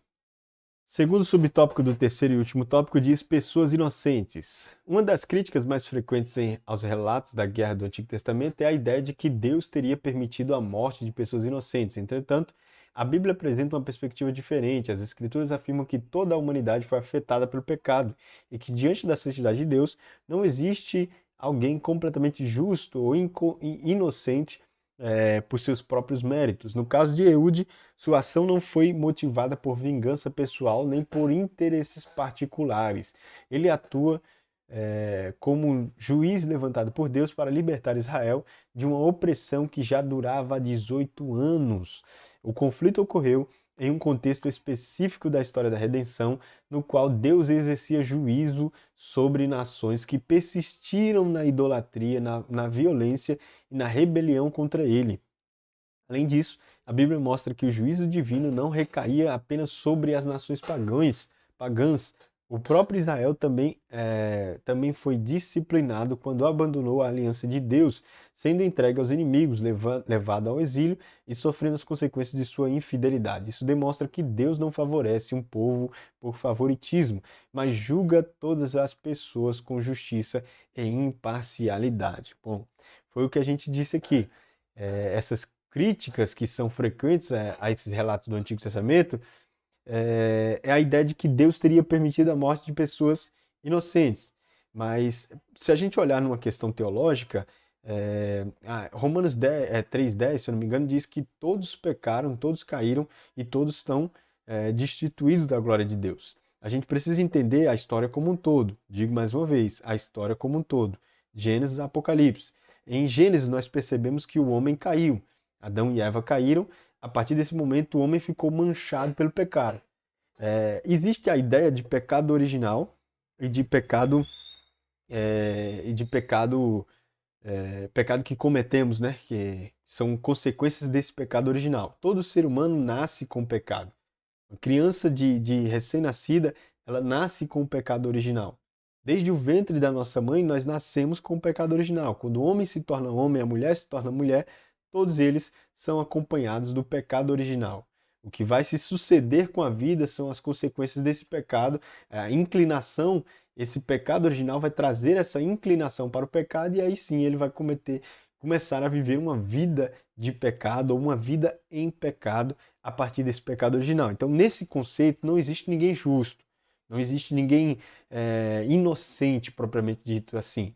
Todos nós estamos manchados por esse pecado, irmão. Todos nós somos pecadores, nós não somos justos. É por isso que a Bíblia diz: eu olhei e não vi ninguém, nenhum justo sequer. Não existe. O único justo que pisou nessa terra se chama Jesus Cristo de Nazaré. E ele se fez pecado. Para nós termos a ideia de como isso é grandioso, né?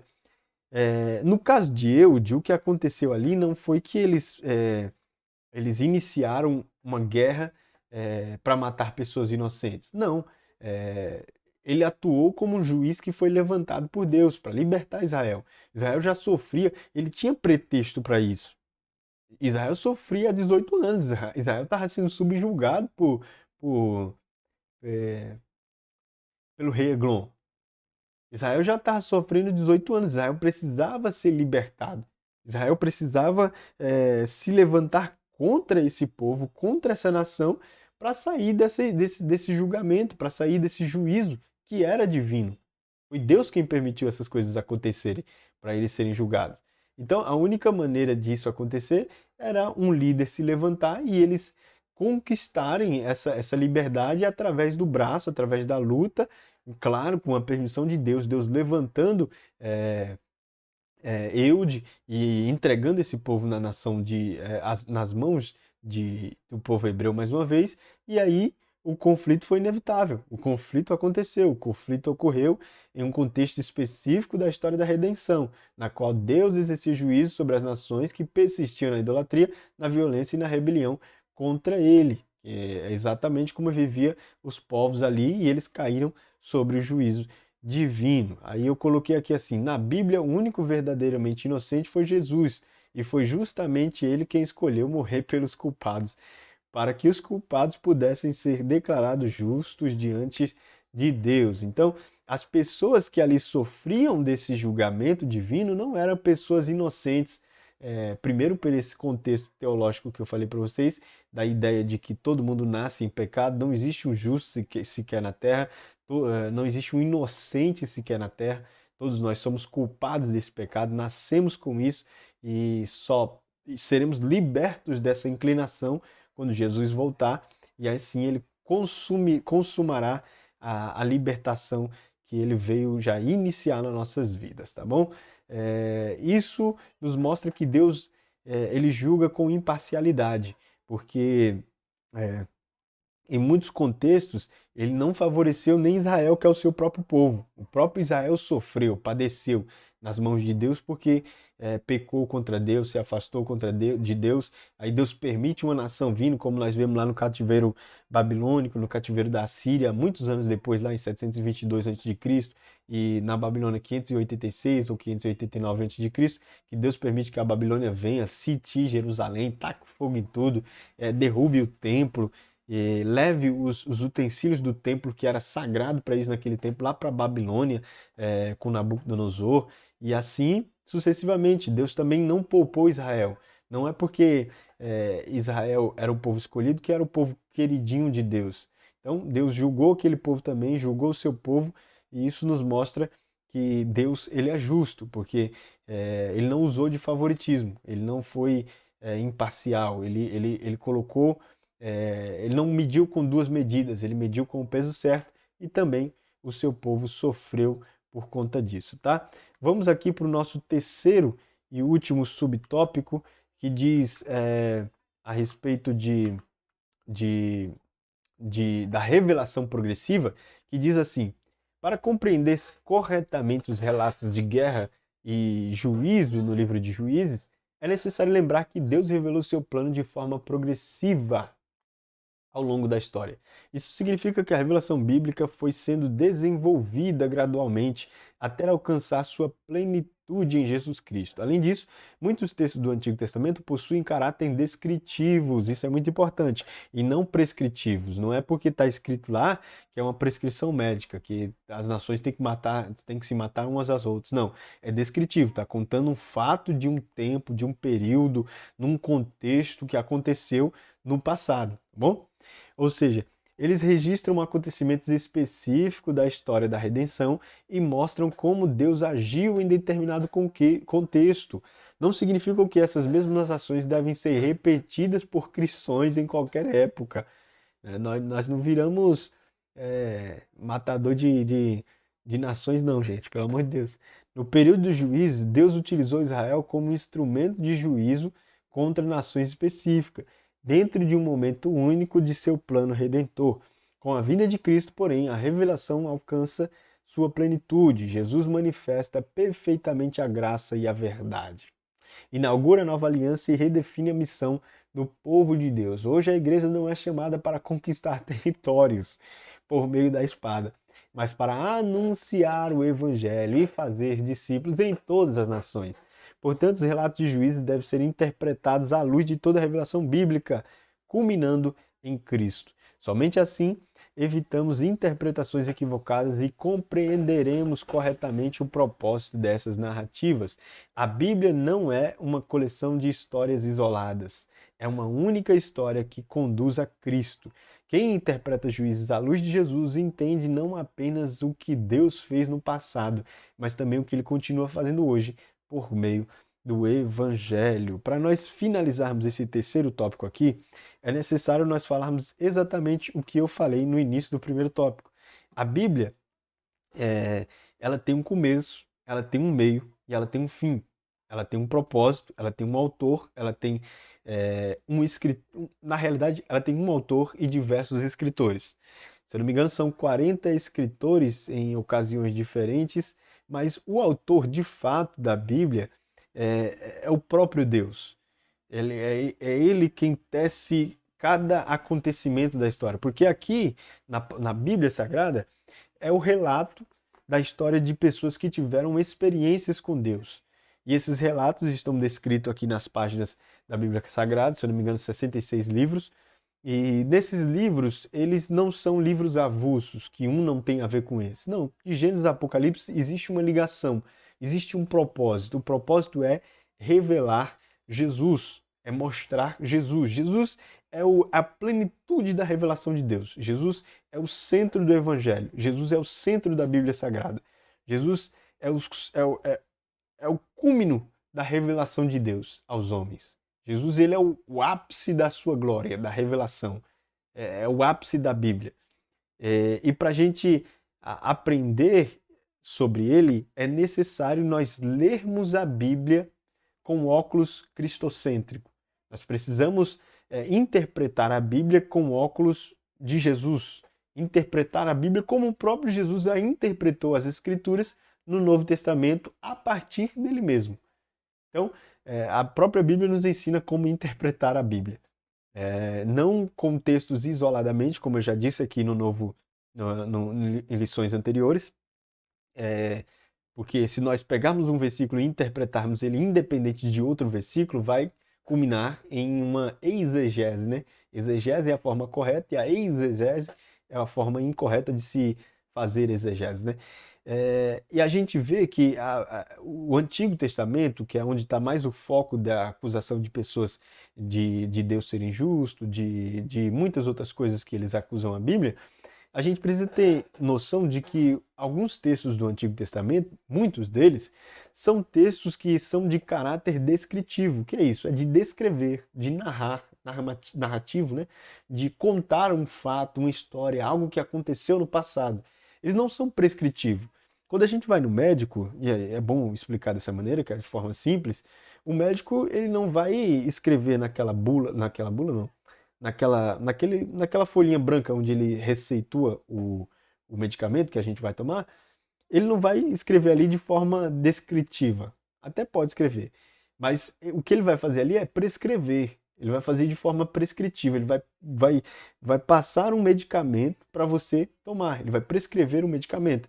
Então, a Bíblia, os textos do Antigo Testamento, muitos deles não são de caráter descritivo, de contar uma história, de falar algo que aconteceu. Mas sim, na realidade, eles são textos descritivos. Eles não são textos prescritivos, eles são textos descritivos, que vai descrever a história, descrever fatos que aconteceram no passado. Não necessariamente são textos prescritivos, que devem ser absorvidos para serem feitos exatamente como está escrito ali. Não, eles são textos descritivos. Eles registram um acontecimento específico da história e da redenção que mostram como Deus agiu em determinado contexto. Então, é necessário que a gente leia a Bíblia de forma progressiva, que a gente tenha uma revelação progressiva. A gente está lendo o Antigo Testamento, a gente precisa entender o período, a gente precisa entender o contexto, a gente precisa entender a forma com que Deus agia e o porquê que Deus estava agindo naquele testamento. Eu até fiz um planinho ali de Deus, revelou seu plano de forma progressiva, para a gente poder entender a Bíblia, até chegarmos em Apocalipse. Aí eu coloquei o Antigo Testamento, Deus revela a sua vontade e age na história por meio do seu povo. É a revelação de Deus, é Deus se mostrando para o povo. Então, quando Deus vai se mostrar para o povo, ele vai mostrar todas as características dele.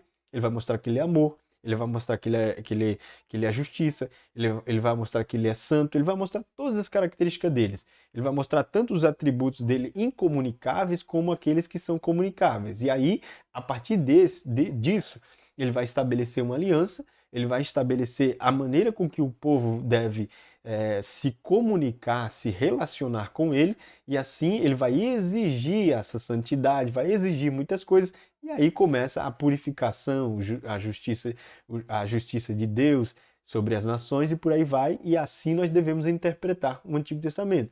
O período de juízes, que é isso que nós estamos estudando, Deus exerce juízo sobre as nações e usa Israel como instrumento em um contexto específico. Deve ser interpretado nesse contexto específico. Plenitude em Cristo. Jesus manifesta perfeitamente a graça e a verdade e inaugura a nova aliança. Esse aqui já é o terceiro passo, já no Novo Testamento. Aí hoje em dia nós interpretamos a Bíblia, chamados a igreja hoje, chamados a anunciar o Evangelho e fazer discípulos de todas as nações. É assim que nós interpretamos a Bíblia hoje, a partir do óculos de Jesus, como eu coloquei aqui. E para nós finalizarmos essa aula, eu queria ler mais uma vez esse nosso terceiro tópico, dizendo exatamente isso. A Bíblia não é uma coleção de histórias isoladas, é uma única história que conduz a Cristo. E nela nós devemos entender que ela deve ser interpretada em seu contexto.